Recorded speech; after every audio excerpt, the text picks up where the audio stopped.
بسم الله الرحمن الحمد لله نحمده ونستعينه ونستغفره ونعوذ بالله من شرور أنفسنا وسيئات أعمالنا من يهده الله فلا مضل له ومن يضلل فلا هادي له وأشهد أن لا إله إلا الله وأشهد أن محمدا عبده ورسوله أما بعد فإن خير الحديث كتاب الله وخير الهدي هدي محمد صلى الله عليه وسلم وشر الأمور محدثاتها وكل محدثة بدعة وكل بدعة ضلالة وكل ضلالة في النار.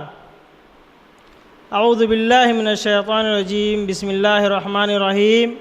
والمطلقات يتربصن بأنفسهن ثلاثة قروء. وقد روي في الحديث بأن المرأة قالت كل مصيبة بعدك جلل. محترم سامعات، تمام تعریف بڑائی اللہ تعالیٰ ہی کے لیے ہے کہ جس نے ہمیں آج اس محفل میں خطاب کرنے کی، بیان سنانے کی اور آپ لوگوں کو سننے کی توفیق بخشی. فللہ الحمد والمنہ علی ذالک. آج میں نے صحابیات عظام میں سے اسماء بنت یزید رضی اللہ تعالی عنہا کا ذکر خیر یا ان کی مختصر سوانح حیات پیش کرنے کا ارادہ کیا ہے.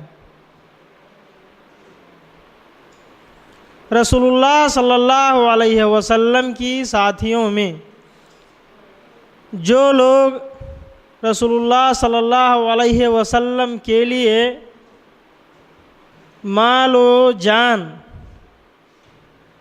سے ہمیشہ تیار رہتے تھے، ان میں کچھ مرد تھیں اور کچھ عورتیں.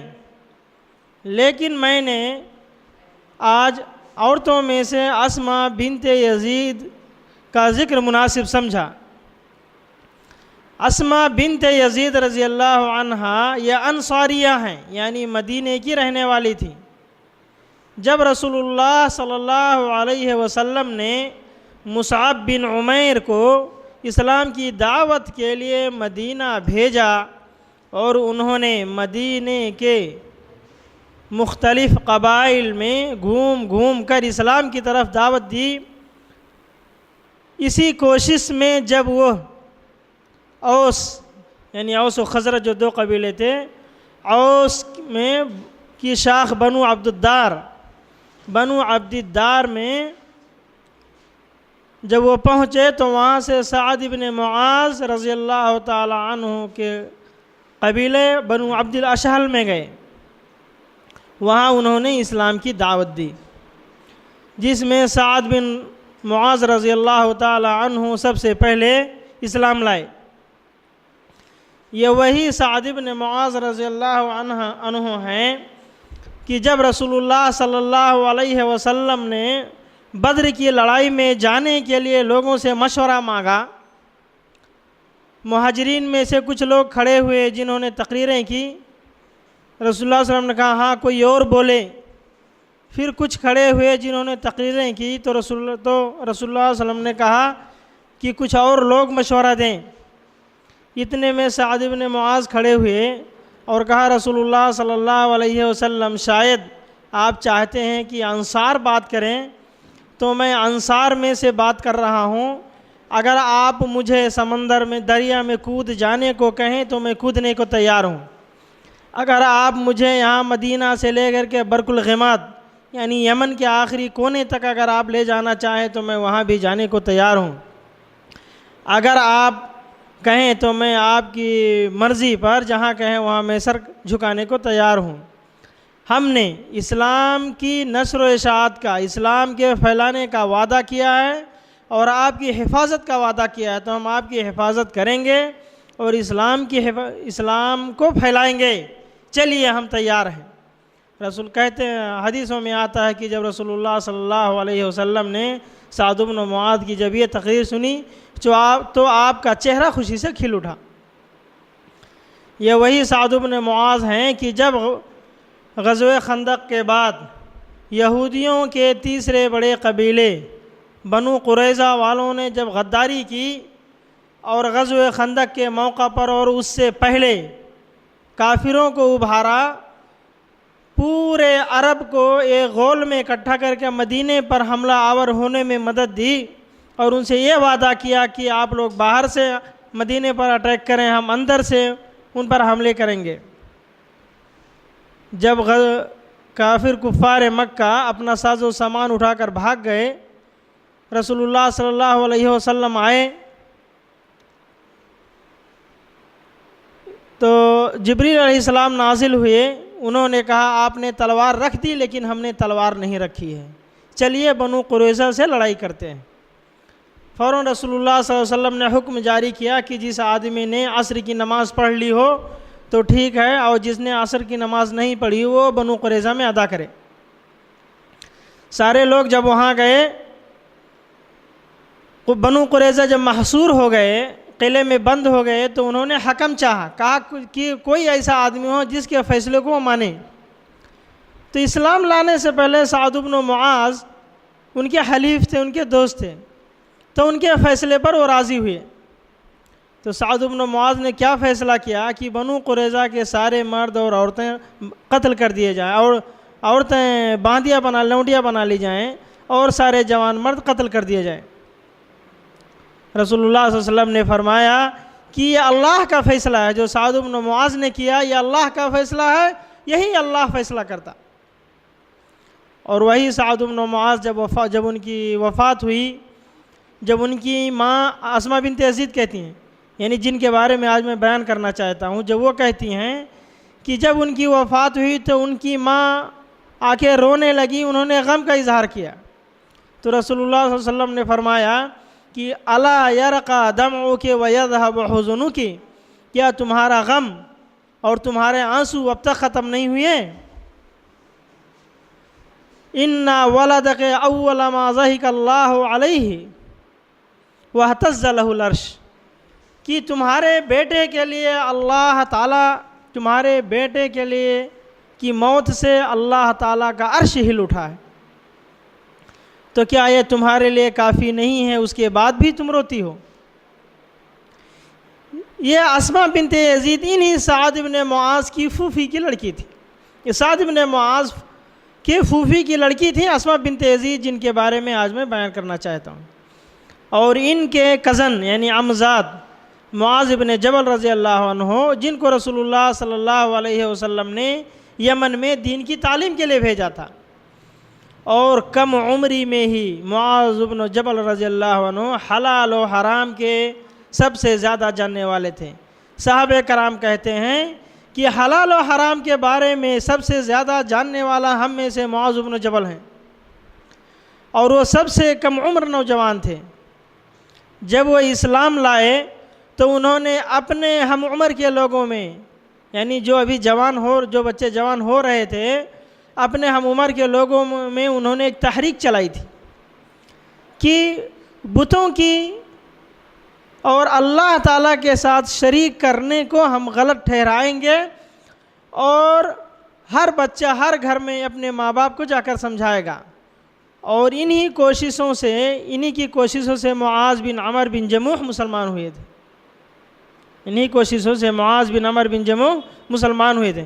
تو نوجوانوں کی تحریک، جو بالکل جوان بچے تھے، ان کی تحریک سے بہت سارے لوگ اسلام میں داخل ہوئے۔ یہ ان کی کزن تھی اسماء بنت یزید۔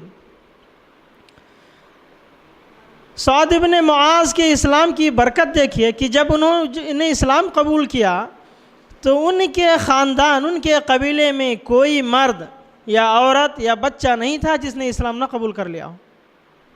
خود اسماء بنت یزید کہتے ہیں کہ جب میرے کزن معاذ بن جبل جب اسلام لے آئے تو میں نے ان سے پوچھا کہ اسلام کس چیز کی طرف بلاتا ہے، تو انہوں نے کہا کہ اسلام ایک اللہ کی عبادت کی طرف، اللہ تعالیٰ کے ساتھ شریک نہ ٹھہراؤ، بتوں کی پوجا نہ کرو، امر بالمعروف نہی عن المنکر کی دعوت دیتا ہے۔ تو وہ کہتی ہیں میں اسی وقت کھڑی ہو گئی اور میں رسول اللہ صلی اللہ علیہ وسلم کے پاس آئی میں نے آپ سے بیعت کرنا چاہا تو رسول اللہ صلی اللہ علیہ وسلم نے مجھ سے بیعت لی۔ یاد رہے، یہاں یہ دھیان رہے کہ رسول اللہ صلی اللہ علیہ وسلم عورتوں سے بیعت زبانی لیا کرتے تھے، عورتوں کے ہاتھ کو نہیں چھوتے تھے۔ اس سلسلے میں خود اسماء بنت یزید کہتی ہیں کہ رسول اللہ صلی اللہ علیہ وسلم نے اس وقت فرمایا انا لست اصافح النساء، میں عورتوں سے مصافحہ نہیں کرتا ہوں۔ اور خود عائشہ کی حدیث ہے، رسول اللہ وہ فرماتے ہیں کہ رسول اللہ صلی اللہ علیہ وسلم نے کبھی بھی کسی غیر محرم عورت کا ہاتھ نہیں چھوا۔ تو رسول اللہ صلی اللہ علیہ وسلم کی یہاں جو بیعت عورتوں سے ہوئی وہ زبانی ہوا کرتی تھی۔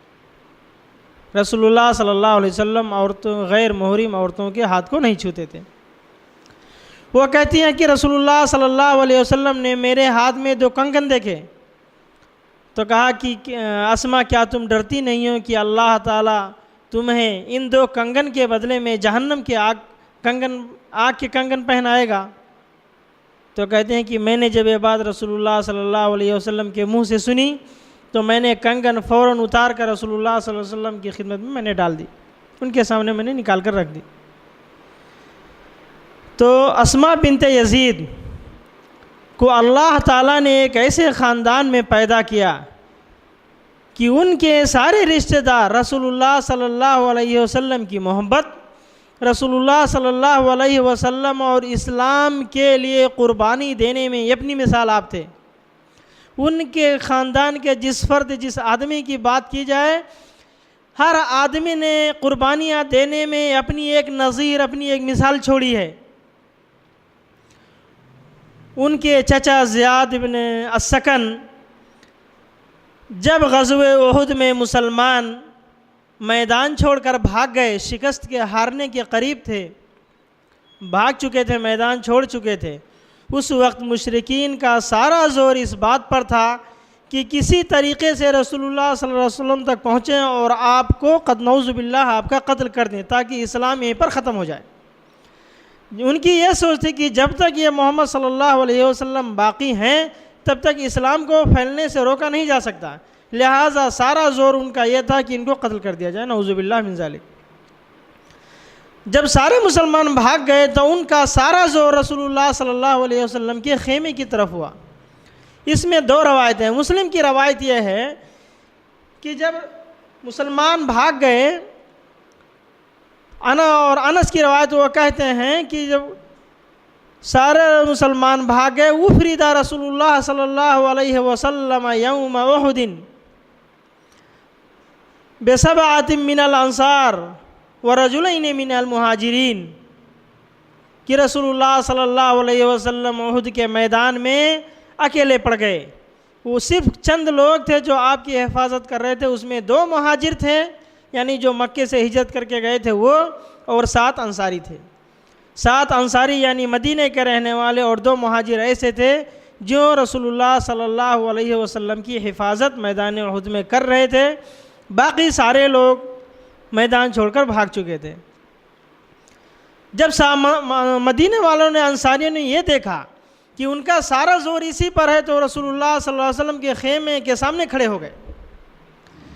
ان مشرکین کی طرف سے تیر آتی تھی، تلواریں چلتی تھی، یہ انصاری اپنے سینے پر سہتے تھے، یہاں تک کہ ایک ایک کر کے سب ختم ہو گئے۔ یہ مسلم کی روایت ہے۔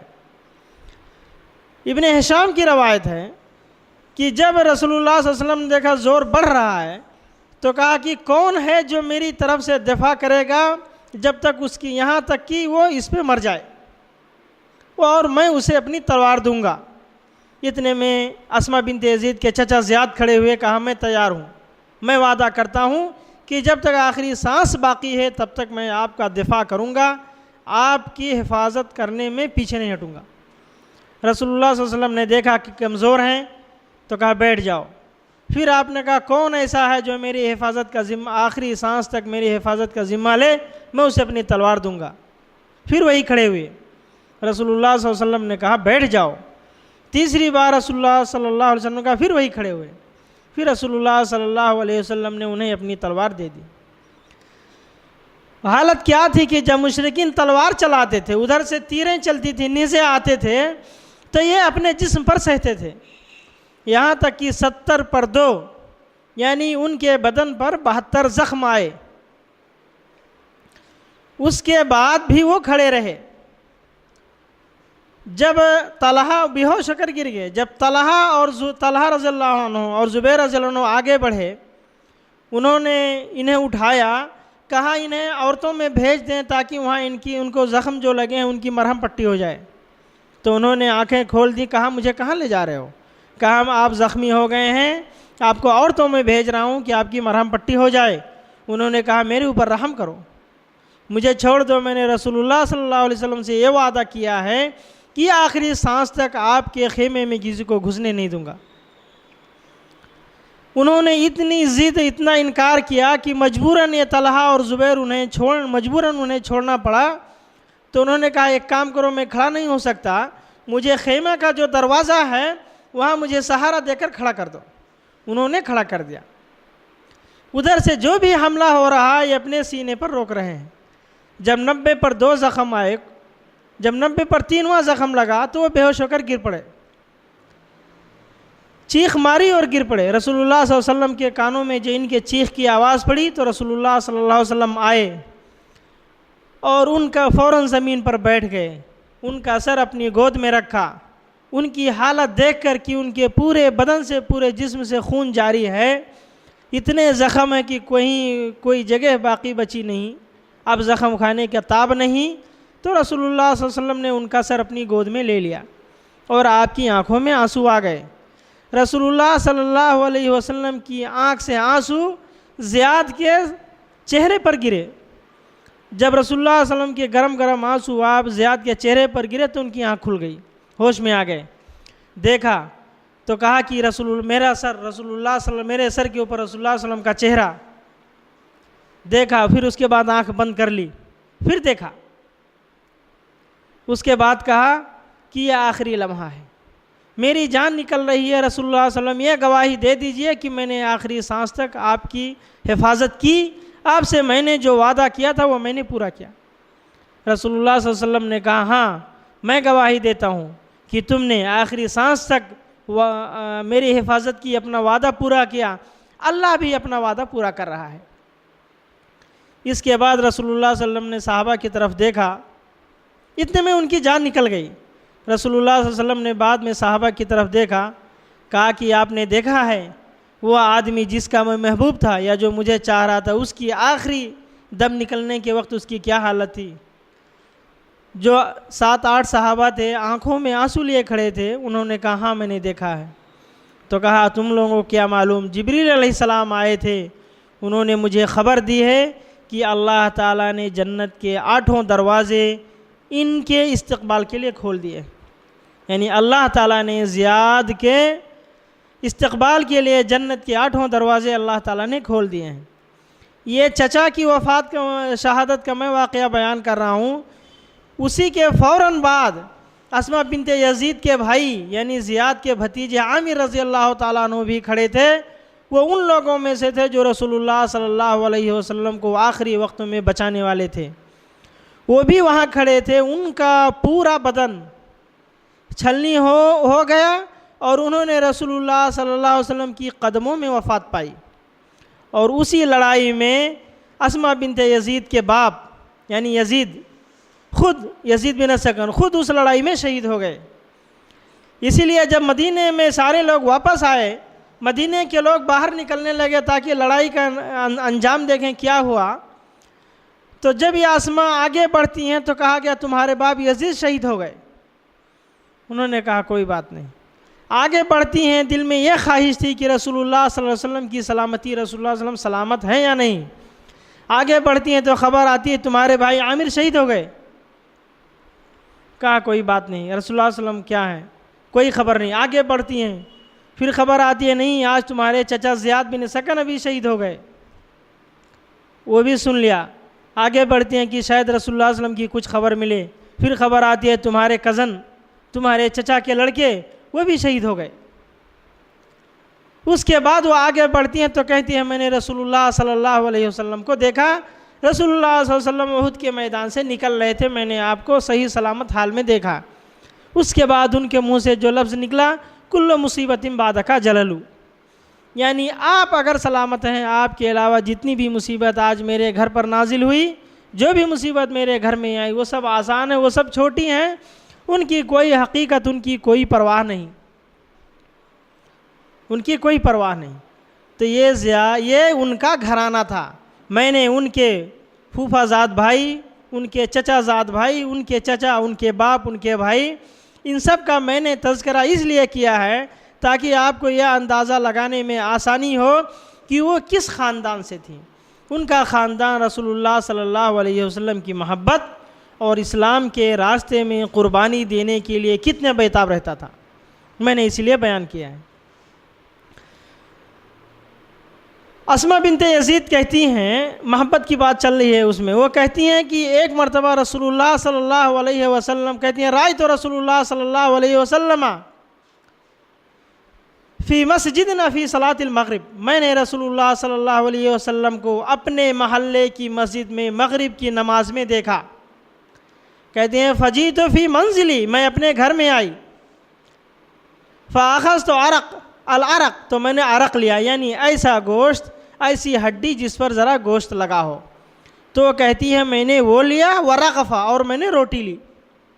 اس کے بعد میں نے رسول اللہ صلی اللہ علیہ وسلم سے کہا فداک ابی و امی تعش، میرے ماں باپ آپ پر قربان ہوں، آپ صحیح سلامت رہیں، آپ کی عمر لمبی ہو۔ پھر اس کے بعد میں نے کہا یہ کھانا کھائیے، رسول اللہ صلی اللہ علیہ وسلم نے کہا کلو بسم اللہ، سارے لوگ بسم اللہ کے ساتھ کھاؤ۔ وہ کہتی ہیں کہ تقریباً 40 لوگ تھے جنہوں نے کھانا شروع کیا۔ آخر میں نے دیکھا کہ جتنا شوربہ جو ہڈی تھی ویسے کی ویسی بچی ہے، اس میں ذرہ برابر کم نہیں ہوا ہے، اور 40 لوگ کھا چکے۔ آخر میں جو بچا وہی تھا جو میں نے دیا تھا، اتنا ہی بچا تھا۔ پھر اس کے بعد رسول اللہ صلی اللہ علیہ وسلم نے میرے مشکے، ان کی روایت ہے وَشَرِبَ مِن مَّاءٍ بِشَجَعٍ مِّنْ عِندِي اَيْ فِي قِرْبَةٍ، یعنی انہوں نے میرے مشکیزے سے پانی پیا۔ کہتی ہیں فَطَوَيْتُهُ، تو میں نے اس مشکیزے کو سنبھال کر رکھ دیا، میں نے اس مشکیزے کو سنبھال کر رکھ دیا۔ فَكُنَّا نُسْقِي الْمَرِيضَ، تو کہتی ہیں اس رجال اربر کا کہ اس کے بعد میں نے اس مشکیزے سے صرف مریضوں کو پانی پلاتی تھی، برکت کی وجہ سے کہ رسول اللہ صلی اللہ علیہ وسلم نے اس مشکیزے سے منہ لگا کر پانی پیا ہے، تو اس کے برکت کی وجہ سے جس مریض کو پلاؤں وہ شفا ہو جائے۔ تو یہ رسول اللہ صلی اللہ علیہ وسلم نے جہاں منہ لگایا تھا، جس برتن سے آپ نے پانی پیا تھا، اس سے وہ مریضوں کو پانی پلاتی تھی، کہتے ہیں کہ اسے برکت یا شفا کی امید رکھتی تھیں، اور اللہ شفا دے دیتا تھا۔ تو یہ ان کے محبت کی علامت ہے۔ انہیں وہ بلا کی ذہین و فتین تھی، انہیں خطیبۃ النساء کہا گیا، یعنی عورتوں کی خطیب، عورتوں کا ترجمان، یعنی عورتوں کی طرف سے نیابت، عورتوں کے لیڈر انہیں کہا گیا۔ رسول اللہ صلی اللہ علیہ وسلم نے انہیں فقیہ کا خطاب دیا ہے۔ حدیث کے لفظ ہے ذوات العقل والدین، یعنی ان کی عقل بھی سلامت تھی، بلا کی ذہین تھی، بے حساب اللہ نے انہیں عقل دماغ دیا تھا، والدین، اللہ نے ان کے پاس دین بھی رکھا تھا، وہ دین میں بھی جو ہے بے حد احتیاط اور ہوشیار تھیں، دین کے معاملے میں بھی۔ اسی لیے وہ کہتی ہیں کہ یہ پہلی عورت ہیں جو حلال و حرام کے بارے میں رسول اللہ صلی اللہ علیہ وسلم میں سب سے زیادہ سوال کرنے والی یہ عورت ہیں جو رسول اللہ صلی اللہ علیہ وسلم سے سب سے زیادہ حلال و حرام کے بارے میں سوال کرتی تھی۔ رسول اللہ، یہ ان کی زبان اتنی صاف تھی، کم لفظوں میں یہ اپنی بات ادا کر لیتی تھی۔ اکثر رسول اللہ صلی اللہ علیہ وسلم کے پاس آتی تھی، پوچھتی تھیں۔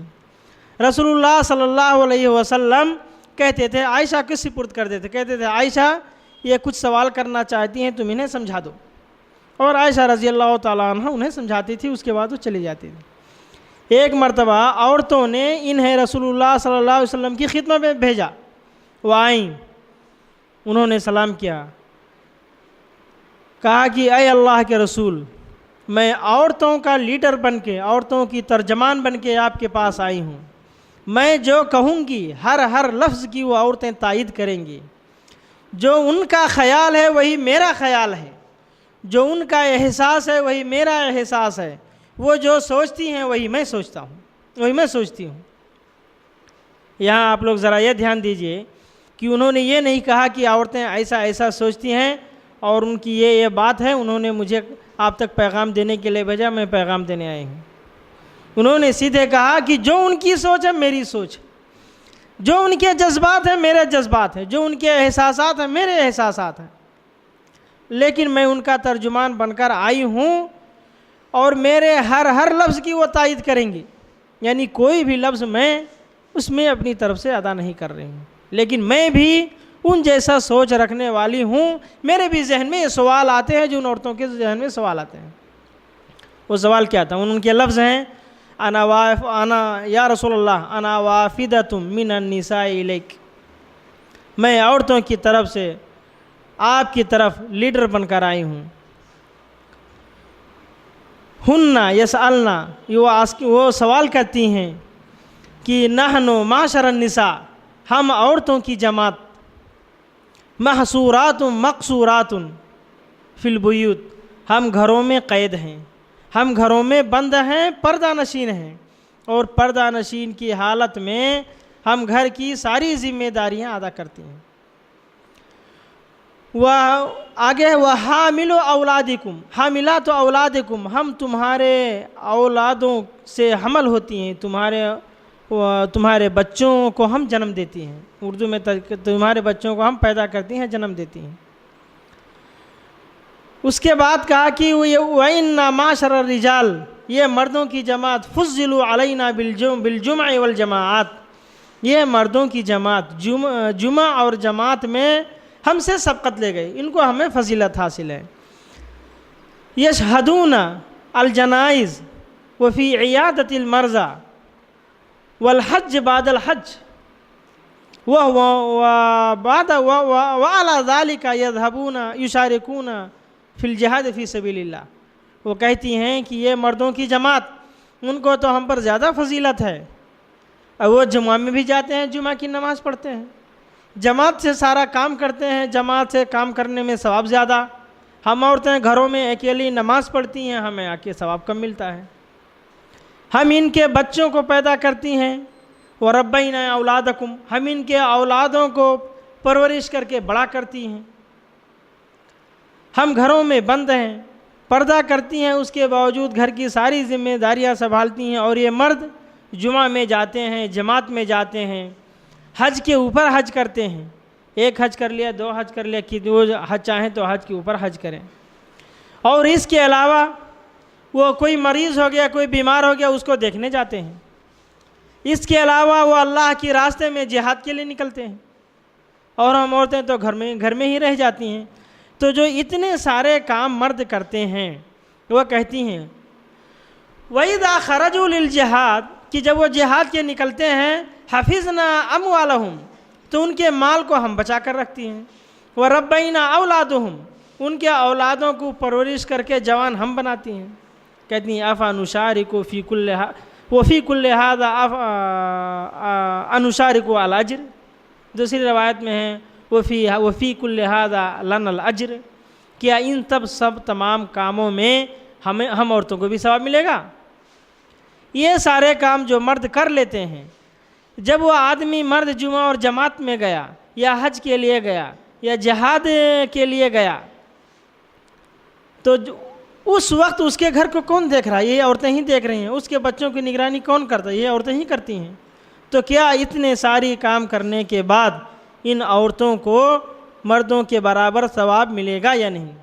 میں نے ابھی جماعت کا لفظ استعمال کیا ہے، تو اسے یہ ذہن میں رہے کہ وہ کام جو جماعت سے ادا کیے جاتے ہیں، یہ تبلیغی جماعت والا نہیں کہ لوگ جماعت میں نکل جاتے ہیں، اس کا مطلب یہ نہ نکالا جائے۔ میں نے جو جماعت کا لفظ ادا کیا، اس کا مطلب یہ ہے کہ وہ کام جو جماعت میں کیے جاتے ہیں، جیسے نماز ہے کہ نماز جماعت سے پڑھی جاتی ہے، جمعہ ہے، یہ ساری چیزیں، یہ جماعت سے مراد یہاں پر یہ ہے، تبلیغی جماعت یہاں پر مراد نہیں ہے۔ تو کیا ہمیں بھی اس کا اجر ملے گا؟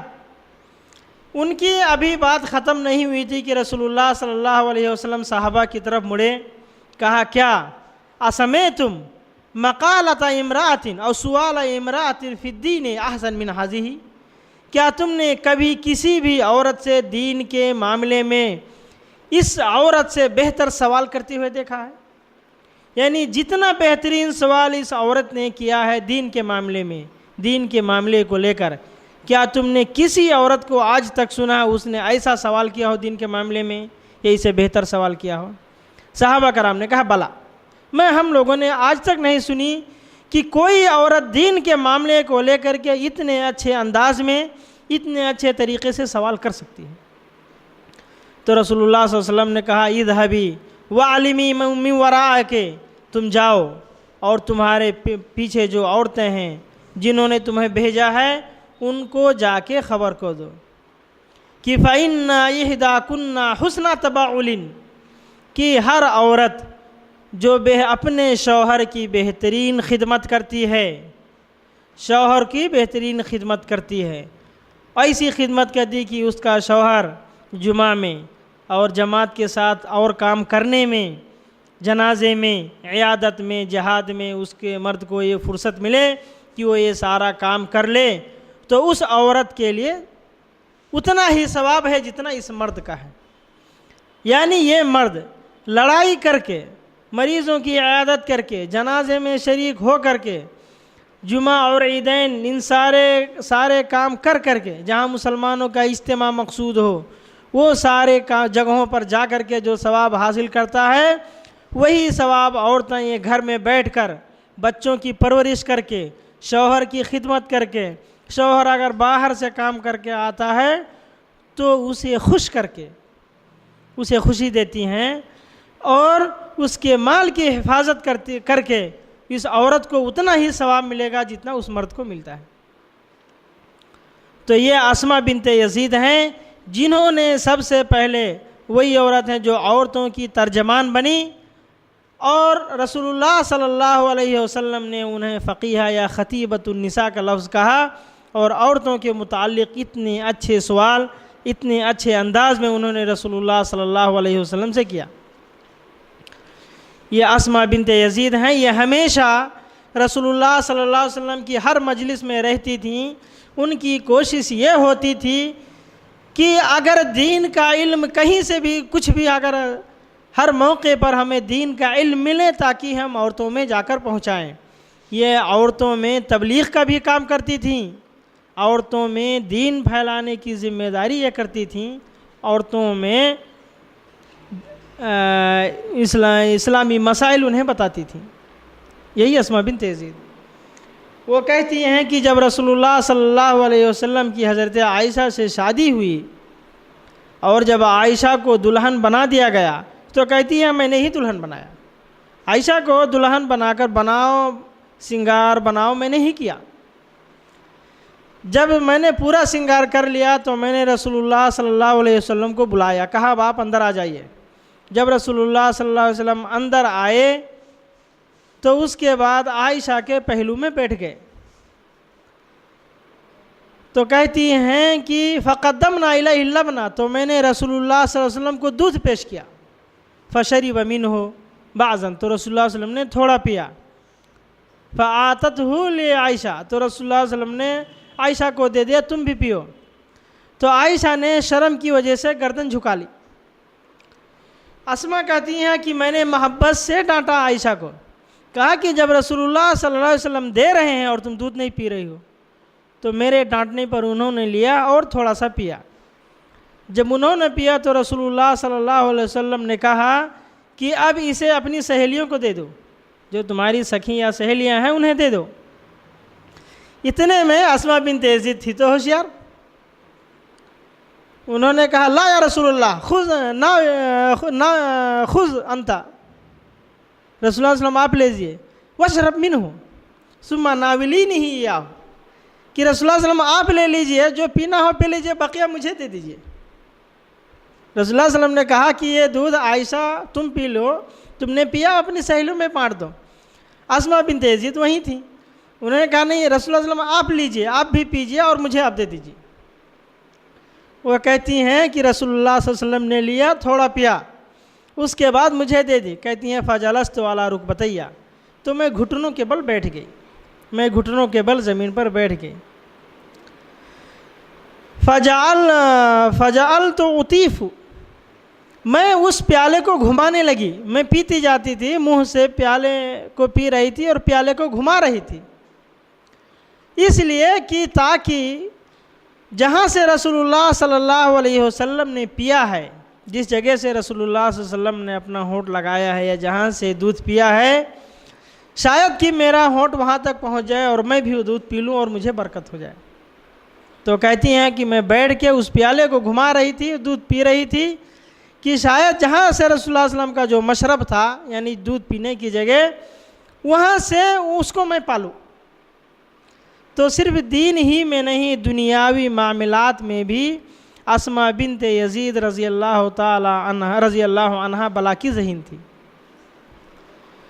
رسول اللہ صلی اللہ علیہ وسلم کے ساتھ سارے جنگ میں اسماء بنت یزید نے شرکت کی، جب تک وہ زندہ رہیں۔ رسول اللہ صلی اللہ علیہ وسلم نے جتنی جنگوں میں رسول اللہ صلی اللہ علیہ وسلم گئے، ہر جنگ میں یہ رسول اللہ صلی اللہ علیہ وسلم کے ساتھ تھے۔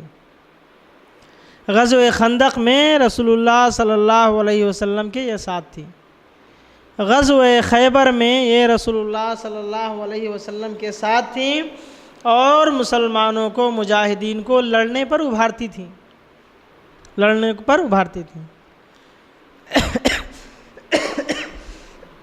رسول اللہ صلی اللہ علیہ وسلم کے ساتھ جو لوگ جنگ میں جاتے تھے، ان کی تیمارداری، مرہم پٹی کے لیے، انہیں زخم لگ گیا تو اس کی پٹی کرنے کے لیے، جو زخمی ہو کے میدان میں گر پڑے ہیں انہیں پانی پلانے کے لیے، یہ عورتوں کا کام یہی تھا کہ وہ پانی لاتی تھیں، زخمیوں کو میدان میں جا کر پانی پلاتی تھیں۔ جو زخمی ہو گیا اسے اٹھا کر خیمے میں لاتی تھیں، وہاں اس کی مرہم پٹی، دوائیں وغیرہ لگاتی تھیں۔ یہ عورتوں کا کام ہوتا تھا، اور یہ ہر جگہ رسول اللہ صلی اللہ علیہ وسلم کی یہ ساتھ تھی، ہر جگہ یہ رسول اللہ صلی اللہ علیہ وسلم کے ساتھ تھیں، خندق میں بھی، خیبر میں بھی۔ ساتھ ہی ساتھ یہ مجاہدین کو لڑنے پر ابھارتی تھیں، مجاہدین کو لڑنے پر ابھارتی تھیں، اور ایسے اشعار، ایسے الفاظ استعمال، تقریریں کرتی تھیں تاکہ ان کا جوش ابھر آئے اور وہ دوبارہ لڑنے کے لیے تیار ہو جائیں۔ جب صلح حدیبیہ ہوا، وہاں بھی یہ رسول اللہ صلی اللہ علیہ وسلم کے ساتھ تھیں، اور جب بیعت رضوان، یعنی وہ بیعت جو 1400 صحابیوں نے رسول اللہ صلی اللہ علیہ وسلم کے ہاتھ پر اس پیڑ کے نیچے اس بات پر بیعت لی تھی کہ عثمان کے خون کا بدلہ لے کر رہیں گے، یعنی بغیر عثمان کے خون کا بدلہ لے کر نہیں جائیں گے۔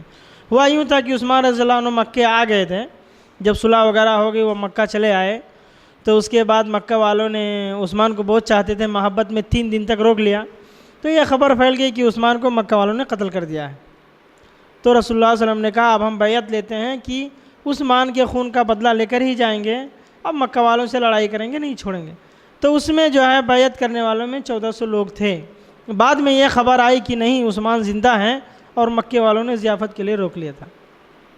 تو وہ بیعت کرنے والوں میں یہ بھی تھی، اور ان بیعت کرنے والوں نے کے بارے میں اللہ نے کہا وَإِذْ يُبَايِعُونَكَ تَحْتَ الشَّجَرَةِ، کہ جب اس پیڑ کے نیچے یہ لوگ تم سے بات کر رہے تھے، اللہ نے آگے قرآن میں بیعت کر رہے تھے، اللہ نے آگے کہا کہ رضی اللہ عنہم ورضوا، اللہ ان سے راضی اور وہ بھی راضی ہیں، اللہ ان سے راضی اور وہ بھی راضی ہیں۔ تو یہ ان 1400 لوگوں میں سے تھیں، ان نفوس قدسیہ میں سے جن سے اللہ تعالیٰ نے راضی ہونے کی خبر قرآن میں دے دی ہے۔ اور یہی نہیں، خود رسول اللہ صلی اللہ علیہ وسلم نے ان کے جنتی ہونے کی بشارت دی تھی کہ اسماء بنت یزید جنتی ہیں، ان کے جنتی ہونے کی بشارت رسول اللہ صلی اللہ علیہ وسلم نے ان کی زندگی ہی میں دے دی تھی۔ تو غزوہ خیبر میں وہ تقریریں کرتی تھیں۔ جب رسول اللہ صلی اللہ علیہ وسلم کی وفات ہو گئی سن 11 ہجری میں، یعنی سن 13 میں جب آیا، جب مسلمان حضرت عمر کے دور خلافت میں فتوحات کے لیے جب آگے بڑھے اور شام میں لڑائی جب شروع ہو گئی، تو وہاں بہت ساری مدینے کی عورتوں نے وہاں جا کے مجاہدین کی دوا دارو مرہم پٹی میں حصہ لیا، یہ بھی وہاں پر گئیں۔ کہتے ہیں کہ اس 1,20,000 یا اس سے زیادہ کے رومیوں نے، یعنی نصرانیوں نے مسلمانوں سے لڑائیاں شروع کی۔ اور اتنے گھمسان کا رن پڑا کہ لگتا تھا مسلمان ہار جائیں گے، مسلمان پیچھے ہٹ جائیں گے، اتنی زبردست لڑائی ہوئی کہ مسلمان ہار جائیں گے۔ انہوں نے عورتوں کو لیا، ہاتھ میں کنکریاں لیں اور جا کر وہاں اور مردوں کے پیچھے سے جا کر تقریر شروع کر دی۔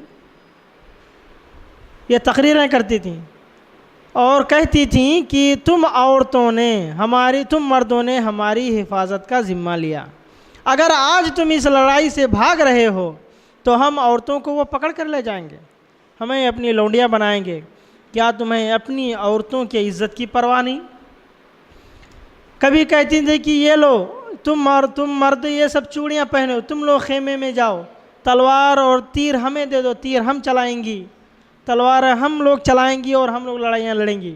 اصل ان کا مقصد ان مجاہدین کو تانے دینا تھا، لعن تان کرنا تھا، انہیں ابھارنا تھا تاکہ وہ لڑائی کے لیے دوبارہ تیار ہو جائیں۔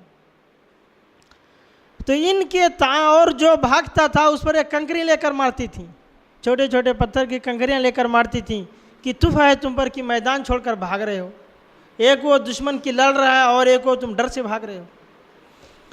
تو مجاہدین ان کی باتوں کو سن کر جوش میں آتے تھے تو دوبارہ واپس پلٹ جاتے تھے اور میدان میں لڑنے لگتے تھے۔ ان سے یہ رہا نہ گیا، اتنا ہی نہیں کیا انہوں نے، یہاں تک کہ انہوں نے جس خیمے میں تھی اس کا کھونٹا اکھاڑ لیا، جس خیمے میں یہ تھی اس کا کھونٹا انہوں نے اکھاڑ لیا اور اس کھونٹے سے انہوں نے 9 رومیوں کو قتل کیا۔ دشمن کے 9 فوجیوں کو انہوں نے اپنے خیمے ٹینٹ کے کھونٹے سے انہوں نے 9 فوجیوں کو قتل کر ڈالا۔ تو اللہ تعالیٰ نے انہیں ایسے خاندان میں پیدا کیا جو بہادری میں بے مثال، محبت میں بے مثال، حق بات کہنے میں بے مثال۔ ان کے پورے خاندان کو اگر دیکھا جائے تو ہر ایک نے اسلام کے لیے قربانی پیش کی، انہی میں یہ بھی تھیں۔ وہ فخر کے ساتھ بیان کرتی تھیں، کہتی تھیں کہ میں پہلی وہ عورت ہوں، مدینے کی پہلی وہ عورت ہوں جس نے رسول اللہ صلی اللہ علیہ وسلم سے بیعت کی۔ میں مدینے کی پہلی وہ عورت ہوں جس نے رسول اللہ صلی اللہ علیہ وسلم سے سب سے پہلے بیعت کی، یعنی مدینے کی کسی بھی عورت نے رسول اللہ صلی اللہ علیہ وسلم سے پہلے بیعت نہیں کی تھی۔ وہ کہتی ہیں کہ میں تھی اور میری بہن حوا تھی، میں تھی اور میری بہن حوا تھی، ہم دونوں نے سب سے پہلے رسول اللہ صلی اللہ علیہ وسلم سے پہلے مدینے میں بیعت کی۔ اسی لیے وہ فخر کے ساتھ بیان کرتی تھی کہ کنت اول من ابایع رسول اللہ صلی اللہ علیہ وسلم فی المدینہ، کہ میں پہلی وہ عورت ہوں جس نے سب سے پہلے مدینے کی عورتوں میں رسول اللہ صلی اللہ علیہ وسلم سے بیعت کی ہے، میری بہن حوا میرے ساتھ تھی۔ دوسری روایتوں میں جو آتا ہے، ایک روایت آتی ہے کہ نہیں، سعد بن معاذ کی ماں اور ان کی بہن حوا اور اسماء بنت یزید یہ تینوں بیعت کرنے میں تھیں، لیکن ان کی ماں نے پہلے بیعت کی تھی۔ لیکن صحیح یہی ہے کہ اسماء بنت یزید پہلی وہ عورت ہیں جنہوں نے رسول اللہ صلی اللہ علیہ وسلم نے مدینے کی عورتوں سے پہلے بیعت کی تھی۔ اس بات کو فخر کے ساتھ بیان کرتی تھیں۔ تو انہوں نے یرموک کی لڑائی میں انہوں نے 9 فوجیوں کو اپنے ہاتھ سے خیمے کے ٹینٹ کے کھونٹے سے قتل کیا تھا۔ آخری عمر میں انہوں نے مدینہ چھوڑ کر کے شام میں سکونت اختیار کر لی، شام میں جا کے وہ رہنے لگیں۔ وہاں بھی انہوں نے دینی معاملات کو سیکھنے اور سکھانے کا کام جاری رکھا تاعمر، یعنی اللہ نے انہیں جو ذہن دیا اس کا انہوں نے عورتوں کے لیے استعمال کیا۔ اللہ نے انہیں جو ہمت دی انہوں نے اسلام کی راہ میں وہ ہمت استعمال کی۔ اللہ تعالیٰ نے انہیں جو علم دیا، جو دین کی سمجھ دی، انہوں نے اسے دین کے پھیلانے میں خرچ کی۔ تو اللہ نے انہوں نے جو کچھ دیا تھا سب انہوں نے اللہ کی راہ میں قربان کی۔ انہوں نے ایک لمبی عمر پائی اور عبد الملک بن مروان کی خلافت میں سن 69 ہجری میں یعنی 69 ہجری میں ان کی وفات ہوئی۔ 69 ہجری میں شام میں دمشق میں، آج جو دمشق جسے ہم بولتے ہیں، وہاں ان کی شام میں ان کی وفات ہوئی اور انہوں نے ایک لمبی عمر پائی۔ تو خواتین حضرات، ماں اور بہنوں، ہم نے اسماء بنت یزید کا تذکرہ اس لیے کیا ہے کہ تاکہ آپ کے اندر یہ جذبہ، یہ ولولہ یہ لگن ہو اور اسلام کی راہ میں اسلام کی خاطر ہر عورت کو تم میں سے جس کو بھی اللہ نے جس چیز کی صلاحیت دی ہے، جو صلاحیت دی ہے اس صلاحیت کو وہ اللہ تعالیٰ کی راہ میں استعمال کرے، اس صلاحیت کو وہ اللہ تعالیٰ کی راہ میں استعمال کرے۔ دیکھو اسماء بنت یزید وہ عورت ہیں کہ جب وہ کہتی ہیں کہ میری موافقت اللہ تعالیٰ نے آسمان سے نازل کی، یعنی قرآن میں عورتوں کے سارے احکامات بڑے واضح انداز میں تفصیل سے موجود ہیں، لیکن جس عورت کو طلاق ہو جائے وہ اس کی عدت کیا ہے، کتنے مہینے گزارے، قرآن میں اس کے احکام نہیں تھے، اس کا حکم قرآن میں نہیں تھا۔ اور ہوا یوں کہ انہیں طلاق ہو گئی، اسماء بنت یزید کو طلاق ہو گئی، رسول اللہ صلی اللہ علیہ وسلم کے پاس آئیں، کہا کہ مجھے طلاق ہو گئی، اب مجھے کتنے دن گزارنے ہیں عدت کے، اس کا حکم کہیں قرآن میں موجود نہیں۔ تو اللہ تعالیٰ نے آسمان سے وحی نازل کی، والمطلقات یتربصن بانفسہن ثلاثۃ قروء، کہ جن عورتوں کو طلاق ہو گئی ہے وہ 3 حیض عدت گزارے۔ تو یہ جو دین کا مسئلہ آیا یہ اسماء بنت یزید کیا آیا کہ یہ ان کی خیر و برکت تھی کہ اللہ تعالیٰ نے ان کی موافقت یا اللہ تعالیٰ نے ان کے حق میں وحی بھیجی، ان کے حق میں قرآن نازل ہوئی۔ اس لیے حضرت عمر رضی اللہ تعالیٰ عنہ اور دوسرے بڑے صحابہ ان کا بہت ہی احترام کرتے تھے۔ حضرت عائشہ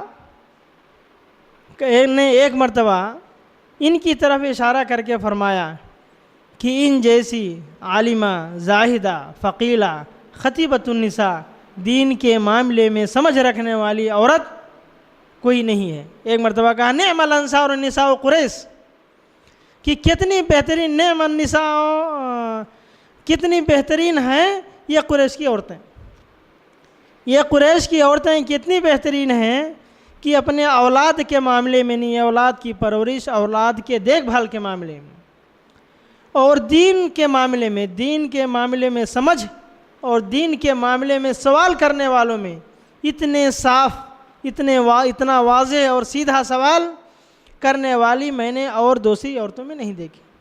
تو ان کا حضرت عائشہ رضی اللہ عنہ کا اشارہ اسماء بنت یزید کی طرف تھا کہ یہ اپنے گھر کا بھی خیال رکھتی تھیں، اسلام کا بھی خیال رکھتی تھیں اور اسلام کے راستے میں وہ نکلتی تھیں، اسلام کی خدمت کرتی تھی۔ عائشہ رضی اللہ تعالیٰ نے رسول اللہ صلی اللہ علیہ وسلم کی موجودگی میں ان کی تعریف کی تھی کہ انصار کی عورتیں کتنی بہترین عورتیں ہیں جو بچوں کی دیکھ بھال کرتی ہیں، دین کے معاملے میں سوجھ بوجھ رکھنے والی ہیں، اس کے بارے میں سوال کرنے والی، جاننے والی۔ تو جس بہن کو اللہ تعالیٰ نے جو صلاحیت دی ہے، جیسی صلاحیت دی ہے، تم اسے اس راستے میں استعمال کرو۔ حضرت اسماء کو اللہ تعالیٰ نے ذہن دیا تھا تو انہوں نے اس ذہن کو اس حلال و حرام جاننے میں، اسلام کے مسائل جاننے میں خرچ کیا۔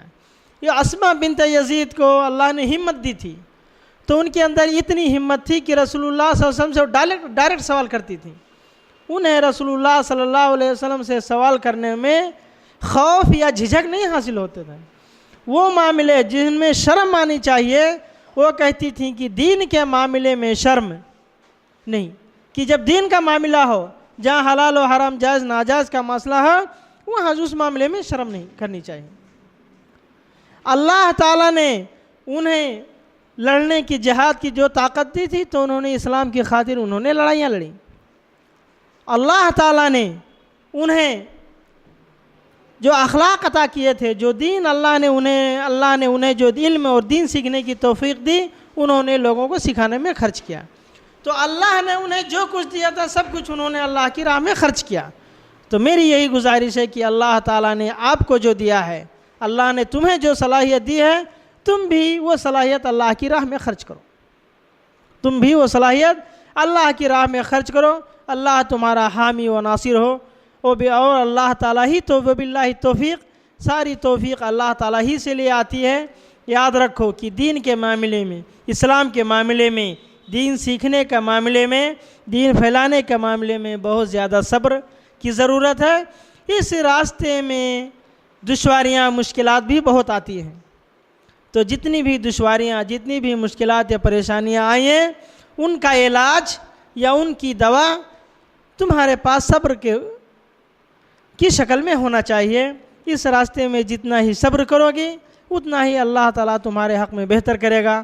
اقول قولی ھذا استغفر اللہ لی ولکم من کل ذنب فاستغفروہ انہ ھو الغفور الرحیم۔